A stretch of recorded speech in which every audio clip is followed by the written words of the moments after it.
Picture this scene. You are lying in bed, and the house around you is just completely silent. You know, the kind of heavy quiet that only settles in the middle of the night. Right, when everyone else is asleep. Exactly. It is exactly 2 a.m. And the only light in the entire room is that harsh, almost clinical blue glare of a smartphone screen. Oh, I know that glare. It just illuminates the contours of your face in the dark. Yeah. You have a massive high-stakes meeting Okay. in exactly 6 hours.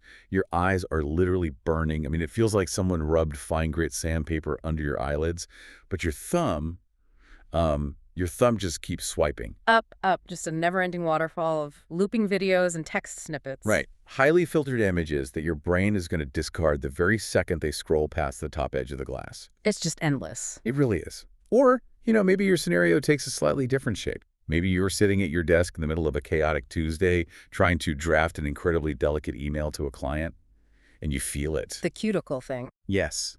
That tiny, jagged, uneven edge on the side of your thumbnail.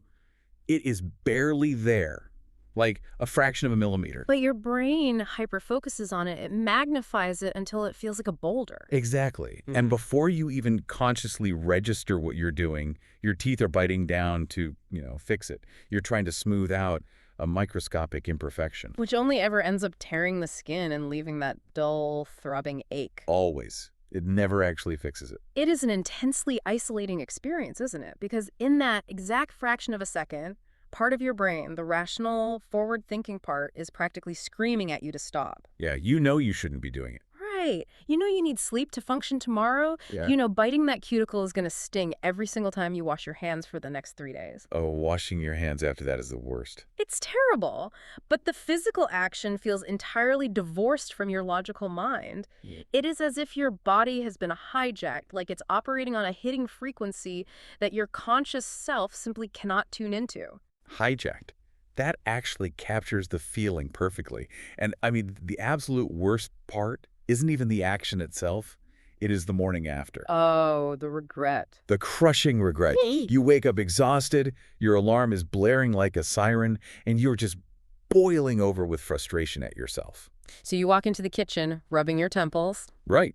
And a friend or your partner gently points it out. They'd look at you, maybe pour you a cup of coffee, and ask, you look wiped out. Were you up late scrolling again? Or why are your fingers all torn up? And instead of agreeing with them, You throw up a wall. Instead of simply saying, yes, I struggled last night and I really want to change, you instantly get so defensive. You snap back. the drawbridge goes up, the emotional armor locks into place, and the counterattack launches before they've even finished their sentence. Yeah, you find yourself saying things like, I was just unwinding. I have a highly demanding job, okay? I need an hour to myself to decompress. Justifying it completely. Totally justifying it. You feel this deep, heavy, sinking sense of guilt in the pit of your stomach, yet you fiercely, aggressively defend the very behavior you were silently cursing yourself for just 4 hours ago. It is a complete contradiction. We are fighting tooth and nail to protect the exact things making us miserable. Which is wild to think about. Why do we do that? Well, it looks like a contradiction on the surface, but underneath, it is actually a brilliantly designed mental trap. A trap? Yeah, that specific sequence you just described, the automatic behavior, the ensuing guilt, followed by the fierce, irrational defense, it is not a lack of willpower. It's not a moral failing or some, character flaw. That is a huge relief to hear, honestly. It really is. It is the invisible architecture of human cognition working perfectly. It's functioning exactly as it was programmed to work under conditions of stress and perceived threat. Which brings us to our mission for this exploration today. We're going to unpack that invisible architecture. We want to look at the foundations of our automatic behaviors and the rigid mindsets that lock those behaviors into place. And more importantly, we're going to discover how treating our own thoughts not as unquestionable facts, but as scientific experiments can radically unlock our human potential. I love that. Treating thoughts like experiments. It really is a fundamental rewrite of how we relate to our own minds. Exactly. We're looking at the mechanics of self-awareness here. It is about understanding the machinery behind the curtain. The goal is to separate our core identity from our fleeting actions and our inherited beliefs. Because when you can create that distance, you gain access to an immense amount of cognitive flexibility, right? Precisely. So let's start with the physical layer of the challenge, like the actions we take on absolute autopilot. I was looking over our materials for today, and there is this incredibly vivid imagery about how we try to change our habits. The window versus the stairs. Yes, we have this tendency to think we can take a bad habit and just hurl it out a second-story window. We wake up on January 1st and declare, I'm never eating sugar again, or I'm never touching my phone after 8 p.m. But the material points out that you cannot throw a habit out the window. You have to coax it down the stairs, one step at a time. One step at a time. Why is the window approach so doomed to fail? Because the window approach is born out of desperation. We think a sudden burst of intense motivation is enough to shatter a deeply ingrained behavior. But a habit isn't some fragile thing you can just snap at half. Right. A habit is a robust, well-traveled neural pathway. Think of it like a path through a really dense forest. The first time you walk it, you have to hack away the brush. But after years of walking the exact same path, it becomes a paved highway. And that highway formed because at some point in your life it served a vital purpose, didn't it? It did. It provided immediate relief from some form of internal tension. The sources outline a very specific loop that creates this highway. There is a visual or tactile trigger, which leads to an emotional trigger, which prompts the automatic action, and that ends in temporary relief. Let's map that out in slow motion for people. Okay, yeah. Take the nail-biting or skin-picking example. The visual trigger is seeing the uneven nail, or maybe the tactile trigger is just casually brushing your thumb against it while you're typing. And that tiny physical sensation is instantly translated by the brain into an emotional response. It is rarely a massive wave of panic. Usually, it is just a microdose of anxiety. A microdose, Yeah. like a subtle, nagging feeling of wrongness. Exactly. The brain registers that this part of your body is not perfectly smooth, or it registers the silence of that 2 a.m. bedroom as an open invitation for racing thoughts. And that emotional trigger creates a spike in internal tension. The brain recognizes a problem and immediately searches its database for the fastest, most efficient way to restore equilibrium. So the action biting the nail or swiping to the next loud, colorful video is the brain's extremely efficient, albeit maladaptive solution. It isn't trying to hurt you at all. It's actually trying to soothe you. That is the tragedy of the automatic habit. The brain genuinely thinks it is doing you a favor, and for a fleeting second, it actually works. It does. The jagged edge is gone, or the distracting video gives you a sudden sharp hit of dopamine that drowns out the anxiety of tomorrow's meeting. The internal tension drops. You achieve that temporary relief.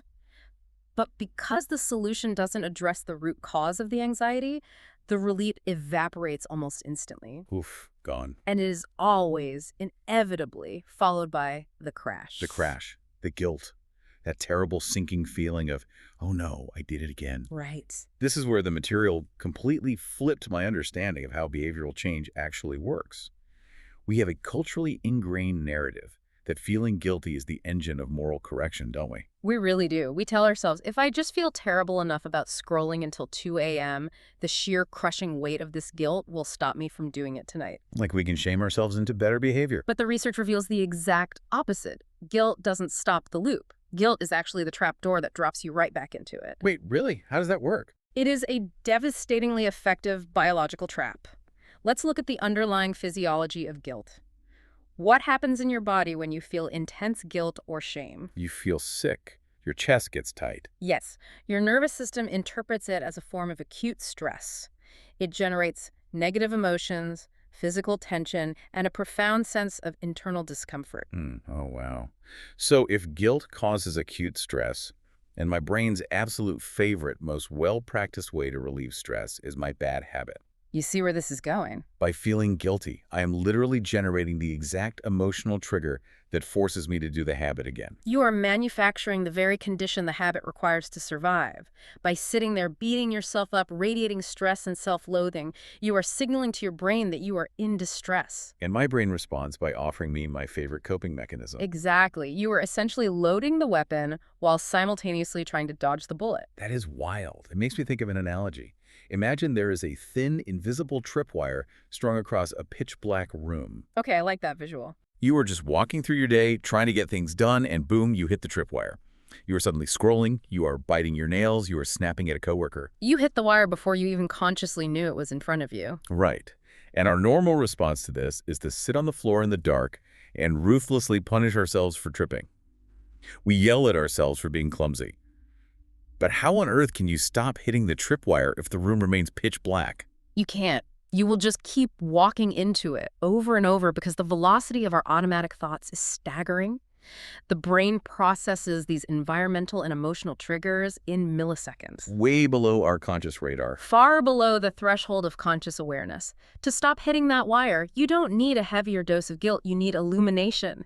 You have to actively slow down the internal machinery to shine a light on what the material refers to as permission thoughts. Permission thoughts. I recognize my own internal monologue so clearly in this section. A permission thought isn't a loud, logical argument, is it? No, not at all.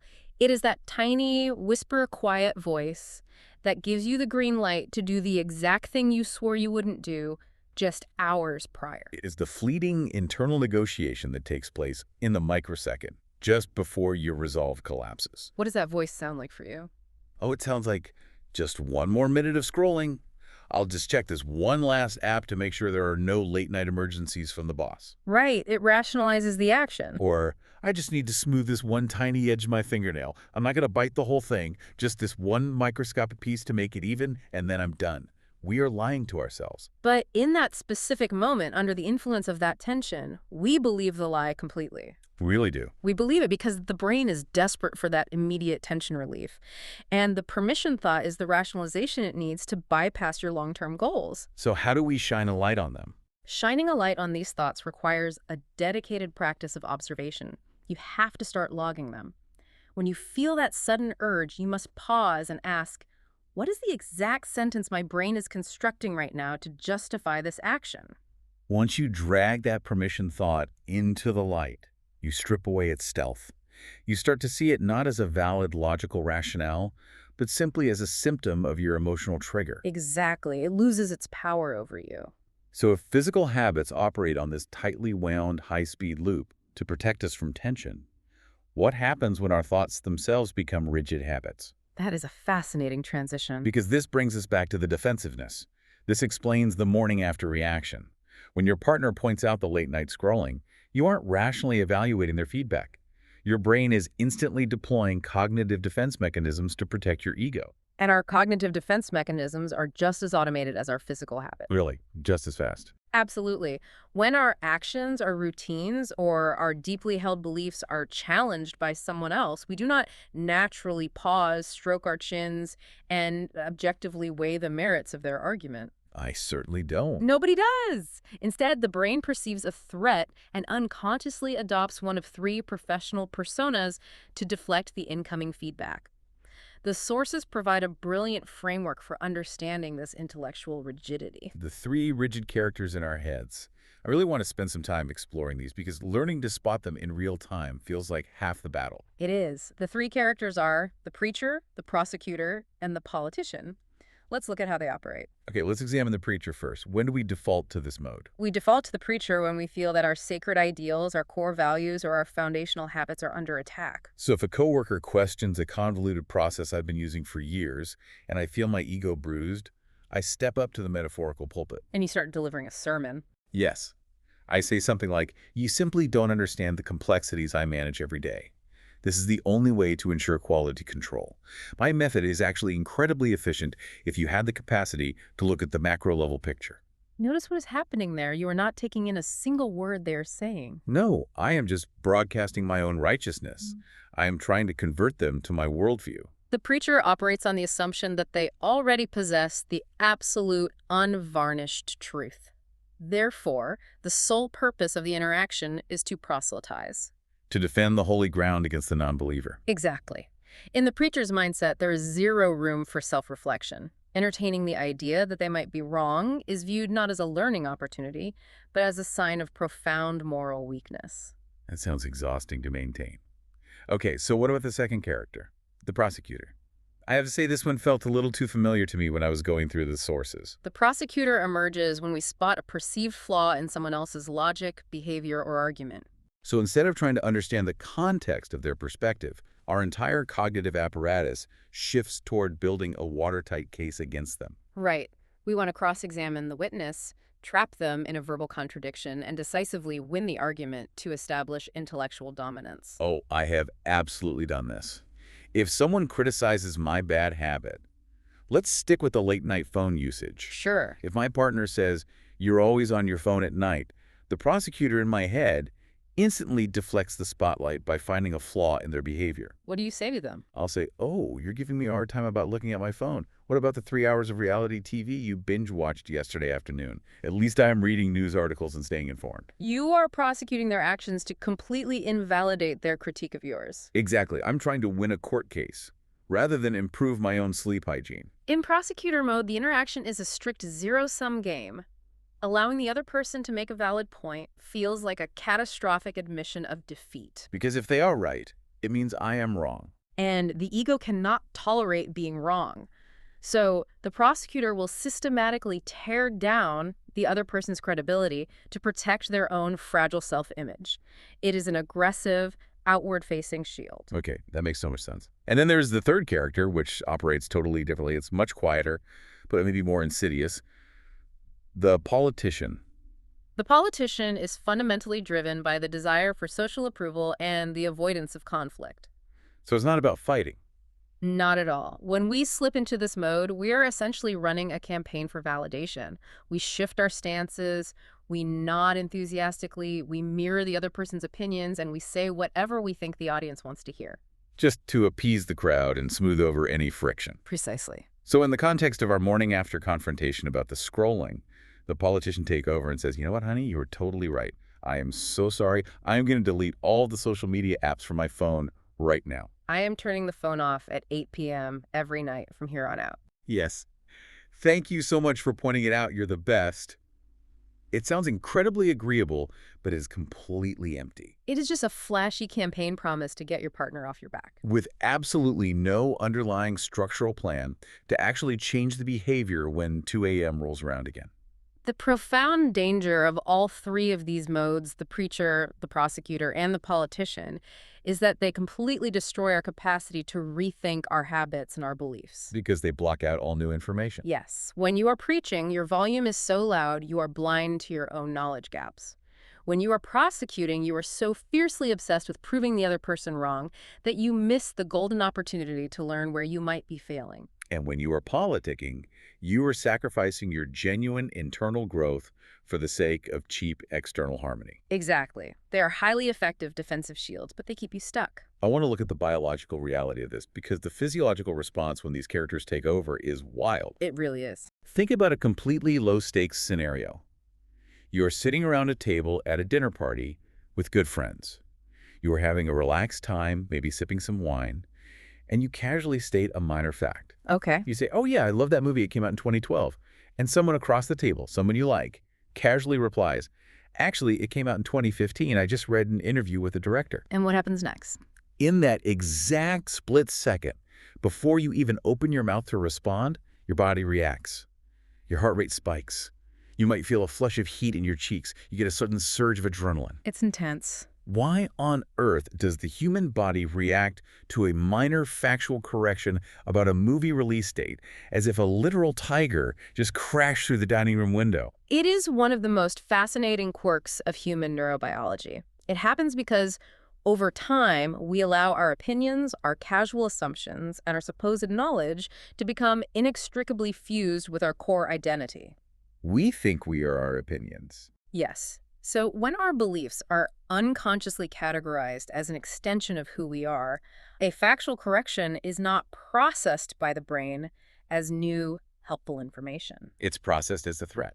It is processed by the amygdala, the brain's threat detection center, as a direct physical threat to our ego and our social standing. That is incredible.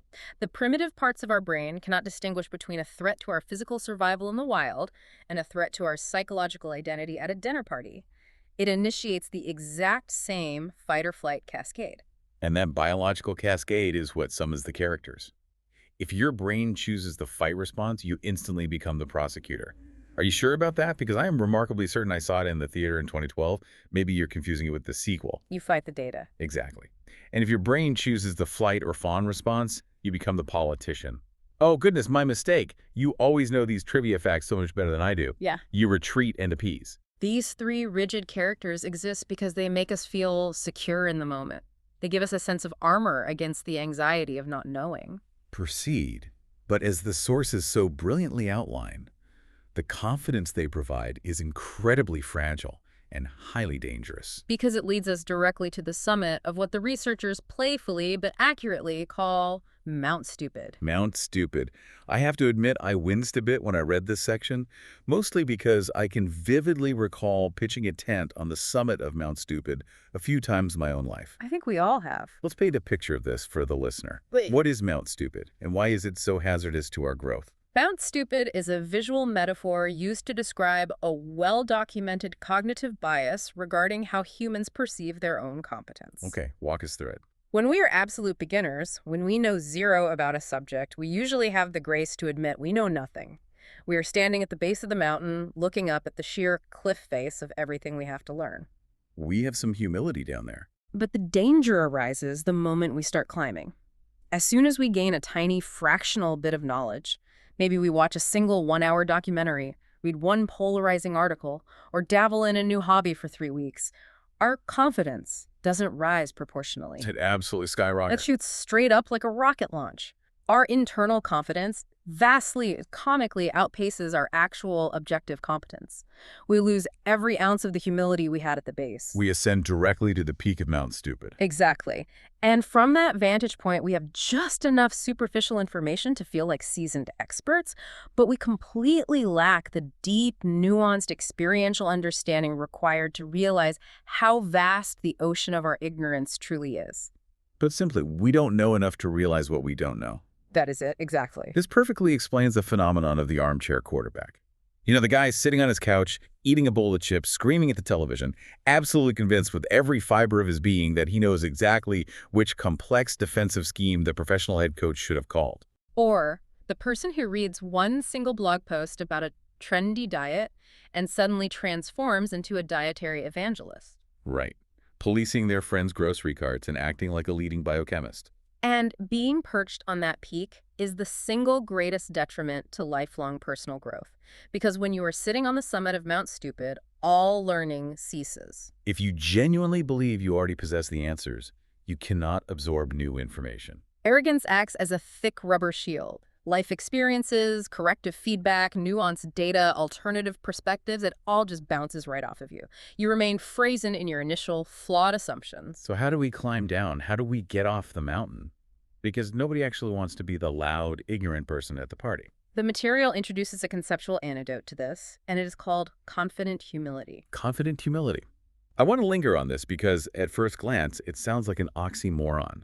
It sounds like you were telling me to be bold and meek at the exact same time. It does sound like that, but it is emphatically not about having low self-esteem. Okay, clarify that for me. Humility is frequently misunderstood in our culture as a mandate to put yourself down, to shrink, or to deny your own worth. True humility has its roots in simply being accurately grounded in reality. It is the simple recognition that you, like every human, have flaws and blind spots. So where does the confidence come in? Confident humility is the advanced cognitive ability to hold two seemingly opposing thoughts in your mind simultaneously. First, you hold a total, unwavering faith in your ultimate capability to learn, to adapt, to grow, and to eventually achieve your goal. That is the confidence pillar. Yes, your destination is secure. It's the belief that says, I am smart enough to figure this out eventually. I have the intrinsic capacity to solve this. Exactly. But the second thought, the humility pillar, is that you actively, continuously doubt that your current tools, your current methods, or your current level of knowledge are the correct ones to get you there. Oh, I see. You have profound faith in your ultimate destination, but you are highly skeptical of the map you are currently holding. You've got it. I have the capability, but my current strategy might be completely, hilariously wrong. That is such a relieving way to view a challenge. And the sources provide a brilliant real-life example that turns a very common, very painful psychological struggle completely on its head. Imposter syndrome. Yes. Usually when we talk about imposter syndrome, we discuss it like a terrible affliction, like a heavy, suffocating weight we have to carry, constantly terrified that we are frauds who are about to be exposed. But the material reframes it as a hidden superpower. A superpower. If you suffer from imposter syndrome, it actually means you possess high confident humility. It is a stunning reframing of the concept. Let's analyze what imposter syndrome actually indicates about a person's cognitive state. Okay, let's break it down. If you feel like an imposter when you step into a new job, a new leadership role, or a new creative endeavor, it means you are acutely, painfully aware of your own blind spots. You can see the vast gap between what you currently know and what the complexities of the role actually demand. Whereas the guy standing on the peak of Mount Stupid has absolutely no idea there's even a gap. He thinks he's already mastered it. Exactly. The arrogant person assumes they are already perfectly equipped, so they stop preparing. But the person experiencing the anxiety of imposter syndrome possesses that permeable filter of humility. Because they feel they have something to prove, they outwork everyone else. Because they know they don't have all the answers, they become exceptional listeners. They seek out mentorship. They ask questions instead of making declarations. They constantly scan the environment to upgrade their mental tools. Their self-doubt isn't a paralyzing force. It is a highly mobilizing engine. So if you are a listener sitting in a conference room right now, or you are about to take on a daunting new project, and you have that sick pit in your stomach thinking, I have absolutely no idea what I'm doing and everyone is going to figure it out any minute. You should actually take a deep breath and smile. Because that terrifying feeling is the exact cognitive engine that is going to drive you to eventually master the material. You aren't resting on a rubber shield of false bravado. You are a sponge absorbing everything around you. It is the subtle but profound difference between stating, I am an expert, therefore I have nothing left to learn, and stating, I am a relentless learner, therefore I will eventually become an expert. The latter statement is the essence of confident humility. Okay, let's take stock of where we are. We have mapped out the terrain. We understand the physical habit loop and the trap of guilt that feeds it. We've exposed those three rigid cognitive characters. Right, the preacher, the prosecutor, and the politician. And we have recognized the extreme danger of false confidence sitting on Mount Stupid. Now we need to talk about the practical, real-world toolkit. Yes. What is the actual step-by-step mechanism for breaking out of this architecture? We need to adopt a new persona to replace the rigid characters. We must become the scientist. Cultivating the scientist mindset is the core engine for unsticking our lives and our behaviors. Think about the fundamental behaviors of a rigorous, dedicated scientist. A scientist does not step into a laboratory, walk up to a podium, and preach a fiery sermon about how reality should behave. They don't prosecute their fellow researchers just to win a petty argument. And they certainly don't manipulate their data points to play politics and win popular approval from the crowd. No, a scientist is singularly focused on seeking truth, the actual truth, regardless of how uncomfortable it might be. The scientist treats their beliefs, their daily routines, their assumptions, and their habits not as absolute, unchangeable facts, but simply as hypotheses waiting to be rigorously tested. So, if I hold the belief that scrolling on my phone until 2 a.m. genuinely helps me relax and prepare for the next day, a scientist doesn't judge that morally. They simply say, interesting hypothesis. Let's look at the observable data. And the data shows waking up exhausted, feeling defensive, experiencing severe eye strain, and performing poorly in the morning meeting. The hypothesis failed the test. And here is the crucial, life-changing psychological shift. When a scientist runs an experiment and their hypothesis is proving completely wrong, they don't fall to the floor in a pit of despair. They don't feel a devastating, crushing blow to their core identity. They feel the electric thrill of discovery. They look at the failed data and say, wow, I was totally wrong about how that worked. That is fascinating. That means I just learned something entirely new. I just eliminated a false path and got one step closer to the actual truth. That reaction is only possible if you have successfully detached your core identity from your current beliefs. You realize that you can change your mind, you can discard an old habit, without changing your fundamental worth as a human being. In fact, changing your mind when presented with superior data is the ultimate hallmark of intellectual integrity. This is where the application becomes incredibly powerful, because we can merge this high-level scientist mindset with practical cognitive behavioral techniques from the habit change material. How do we practically test the hypothesis of a physical automatic habit? The material introduces a technique known as the incompatible response. Yes, the incompatible response. Now, I want to look closely at this because when I first read it, it sounded almost too simplistic to be effective. But the underlying mechanics are fascinating. It is a foundational pillar of behavioral modification.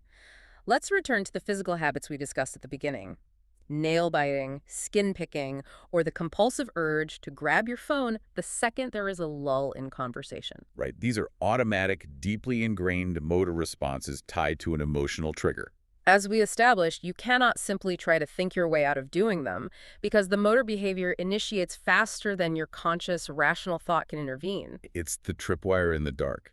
By the time I realize I'm anxious, my fingers are already at my mouth. Therefore, the incompatible response is a strategic physical intervention.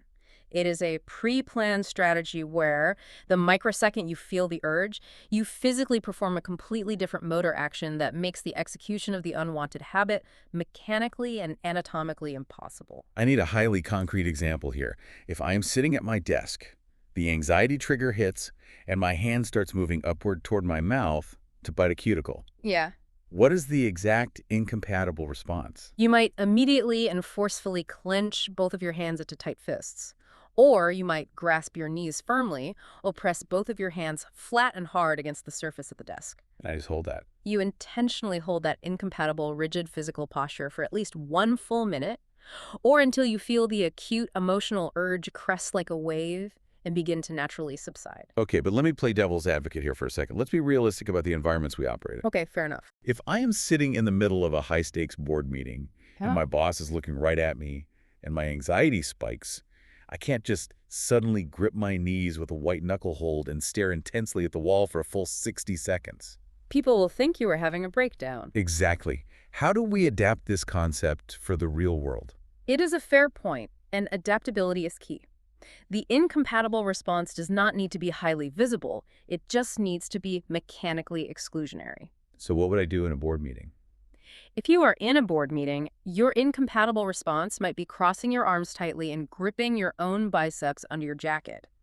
Or if the habit involves foot tapping or leg shaking, it might be pressing your feet flat into the floor with immense pressure. So the specific action matters less than just interrupting the motion. The specific action achieves two neurological goals. First, it physically prevents the old habit loop from completing its cycle, thereby denying the brain that maladaptive hit of relief.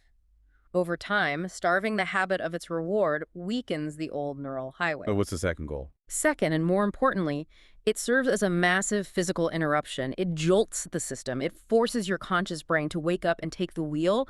It buys you the critical seconds needed to recognize the emotional trigger and identify the whisper of the permission thought.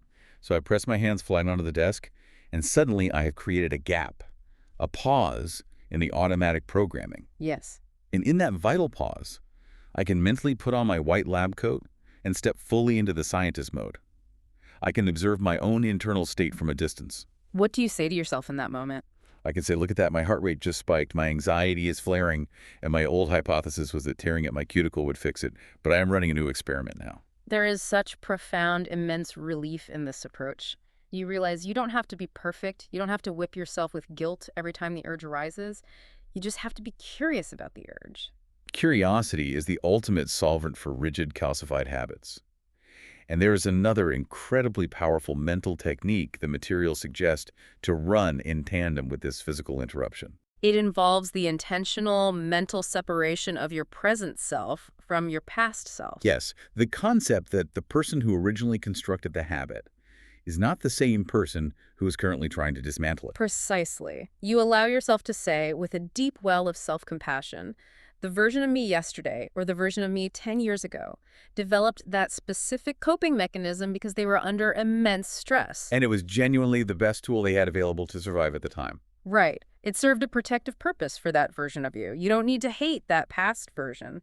But the version of you today possesses new information. The version of me today has better tools and is running a new, upgraded experiment. This mental framing entirely severs the guilt loop. It frames the behavioral change not as a harsh punishment for your past failures, but as an exciting software upgrade to a new operating system. I am running a new experiment. That is such an empowering, liberating phrase. It completely bypasses the internal preacher and the prosecutor. You aren't judging your own morality. You are just a scientist observing the data streams of your own life. So let's look at the next logical progression. Once you start doing this internal work, once you start operating like a scientist, logging your triggers, deploying incompatible responses, and upgrading your mental software, something inevitable and somewhat frustrating happens. You start noticing everyone else. You start looking around your environment, and you suddenly see your friends, your family members, your coworkers completely trapped in their own rigid habits and echo chambers. You see them preaching from the pulpit and prosecuting their spouses. And because you care about them, you desperately want to help them. But how do you actually help someone change their mind or their self-destructive behavior without instantly triggering their inner prosecutor? Because the second you walk up to someone and tell them they are wrong, those defensive drawbridges fly up. Right. This brings us to what is perhaps one of the most critical interpersonal skills a human being can develop. The delicate art of helping others reconsider their entrenched stances without causing them to double down in defensive entrenchment. To understand how to execute this, we first have to understand a fascinating cognitive phenomenon known as the illusion of explanatory depth. The illusion of explanatory depth. This is the underlying concept behind the famous bicycle test. I want to walk through the bicycle test because it's so perfectly and somewhat hilariously illustrates how incredibly fragile our assumed knowledge really is. It is a brilliant, deeply humbling psychological experiment. Researchers bring an average adult into a room and ask them a seemingly simple question. Can you explain to me in detail exactly how a bicycle works? Not just acknowledging that you push the pedals and the bike moves forward, but to explain the actual physical mechanics of the machine. How do the pedals connect to the chain? How does the chain interact with the specific teeth of the gears? How does that translation of kinetic energy make the wheels turn? And what physical forces keep the entire contraption upright while in motion? And most people, and I am absolutely including myself in this category, initially hear that question and think, are you kidding? Of course I know how a bicycle works. I've been riding one since I was 6 years old. It's the most basic machine on earth. But the second the researcher hands them a blank piece of paper and a pen and asks them to sketch the chain and the gears, or asks them to explain the physics out loud, step by step, They completely freeze. They stammer. They draw a chain connecting the front wheel to the back wheel. they instantly, viscerally realize they have absolutely no idea how it actually works. They understand the broad concept of a bicycle, but they entirely lack the explanatory depth. And this illusion applies to almost everything in our lives, doesn't it? We walk around all day, unconsciously, assuming we possess a deep understanding of how complex systems operate, how the global economy works, how a specific tax policy will impact society, how a trending nutritional diet affects cellular biology, or even how our own destructive habits serve us. When in reality, our understanding is incredibly shallow. So, how does knowing about this illusion help us persuade a stubborn friend or colleague? If my friend is engaging in a terrible financial habit or vehemently defending a deeply flawed workplace policy, my natural instinct is to sit them down and tell them exactly why they are wrong. You want to point out their errors. But as we've established, telling someone why they are wrong is a direct ego threat. It instantly summons their inner preacher to defend their values or their prosecutor to attack your credibility. So instead of stating your case, you use a technique derived from the principles of motivational interviewing. Instead of aggressively asking them why they believe what they believe or telling them why it is fundamentally flawed, you simply gently ask them to explain how their current approach works in actual step-by-step practice. You ask them to explain the bicycle. Precisely the same mechanism. You ask them to walk you through the structural mechanics of their belief or their habit. Walk me through how staying up until 2 a.m. mindlessly scrolling actually helps you feel more rested and prepared for your morning meetings. Or walk me through step by step how implementing this new complex workflow is going to save our department time on a weekly basis. As they attempt to articulate the step-by-step mechanics out loud, they almost always stumble upon their own glaring gaps in logic. They experience the illusion of explanatory depth in real time. They hear themselves speaking, and they realize the chain doesn't actually connect to the gears. And here's the magic of the technique. Because they discovered the gap themselves, rather than you pointing a finger at it, their ego isn't threatened. Their defenses remain lowered. They shift from feeling combative to feeling genuinely curious about their own blind spots. But wait, let me push back on this approach for a second because it feels a bit passive. How so? If I am in a serious debate with someone, and they are dead wrong about something highly consequential, shouldn't I provide them with the overwhelming weight of the evidence? You mean piling on the facts? Yeah. If I have spent hours doing my research, and I have compiled 10 incredibly strong, logically sound, statistically backed arguments as to why their habit is destructive or their belief is flawed. Shouldn't I unleash all 10 of them? Doesn't the sheer undeniable weight of a mountain of evidence win the day? It is a highly intuitive assumption, but it is entirely counterproductive. The source material explicitly and forcefully warns against what they call the argument pile-on. The argument pile-on, why is that bad? When you give someone 10 distinct arguments, you are operating under the rational assumption that they will weigh all 10 arguments equally, synthesize the data, and be convinced by the sheer volume of your logic. But we already know that a defensive brain is not rational. Right, the defensive brain summons the prosecutor. What does the prosecutor do with 10 arguments? The prosecutor treats those 10 arguments as a buffet, and they are only looking for the weakest dish. If you present 10 arguments, it is a statistical inevitability that one or two of them will be slightly weaker, slightly more subjective, or slightly less substantiated than the others. Maybe one of your statistics is from a study done 5 years ago, or maybe one of your analogies is a bit of a stretch. The other person's prosecutor will completely and totally ignore your 8 brilliant, unassailable, ironclad points. They will laser focus all of their cognitive energy onto your single weakest point, attack it viciously, tear it to shreds, and then use that single minor victory to psychologically invalidate your entire overarching position. Oh man, I've seen this happen 100 times. They say, you got the date of that one specific event wrong, therefore your entire premise about the historical trend is completely flawed, and I'm right to ignore everything you just said. Exactly. By giving them too many arguments, you unknowingly handed them the exact ammunition they needed to dismiss you entirely.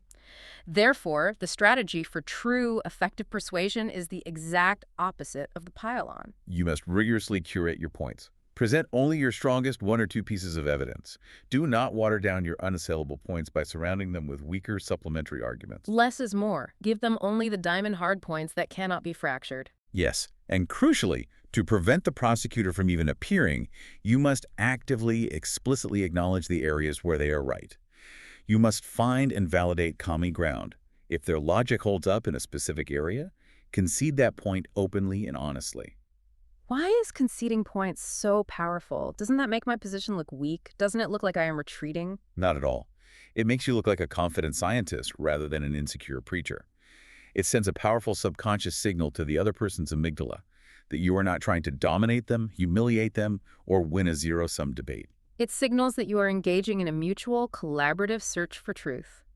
By validating their solid points and asking genuine, curiosity-driven how questions, you make them feel smart, respected, and heard. When a human being feels respected, their threat detection system calms down. The fight-or-flight response fades away. Their rigid defenses lower, and you successfully invite them into a psychological space where they can safely rethink their own positions without the terrifying prospect of losing face. It all circles back to the concept of lowering the defenses, whether it is our own internal defenses against the pain of guilt or someone else's external defenses against the sting of criticism. We cannot force change through brute strength or sheer willpower. We have to architect a safe, illuminated environment for the brain to voluntarily step out of its rigid, automatic loops. This brings us to the ultimate synthesis of everything we've discussed. The physical mechanics of our daily habits and the cognitive rigidity of our mental beliefs are ultimately governed by the exact same underlying psychological engine. The profound human need for safety, predictability, and the relief of tension. Understanding that engine changes everything. It means that changing a habit or evolving a deeply held belief isn't a sign of weakness, inconsistency, or past failure. It is, in fact, the highest possible expression of human potential. It is the defining feature of our neuroplasticity. We are not static, unchangeable machines. We were not designed to run the exact same mental software code from our childhood until our final days. Our greatest evolutionary capacity as a species is our cognitive flexibility. It is our unique ability to pause, to physically look at our own hands, to observe our own thoughts buzzing by like cars on a highway, and to declare, I am going to run a new experiment today. We don't have to violently throw our past selves out the window. We can gracefully, compassionately guide our outdated habits and beliefs down the staircase, one deliberate step at a time. We can choose to step off the isolated, arrogant peak of Mount Stupid. We can embrace the confident humility of the scientist, recognizing that there's always more to learn. And we can find genuine, profound joy in the discovery that we were wrong, because it simply means we are now one step closer to the truth. As we bring this discussion to a close, we want to leave you, the listener, with a final, gentle, lingering question to mull over as you transition back into the rhythm of your day. We want you to think about one core truth that you fiercely, passionately defend in your life right now. Maybe it is a deeply held limiting belief about your own capabilities, what you think you can or cannot achieve in your career or your relationships. Or maybe it is a sophisticated justification you regularly use for an everyday habit that, deep down in your quiet moments, you know isn't serving your highest good. Bring that specific truth to the front of your mind. Now, what if you secretly hoped you were completely wrong about it? What new, expansive, incredible world would open up for you if you discovered that your map was wrong and you were actually capable of so much more? The next time you find yourself awake at 2 a.m., sitting in the dark, bathed in the blue light of a screen, remember the invisible tripwire. You do not need to sit in the dark and punish yourself. You do not need to feel guilty. You just need to reach out, be curious, and turn on the light.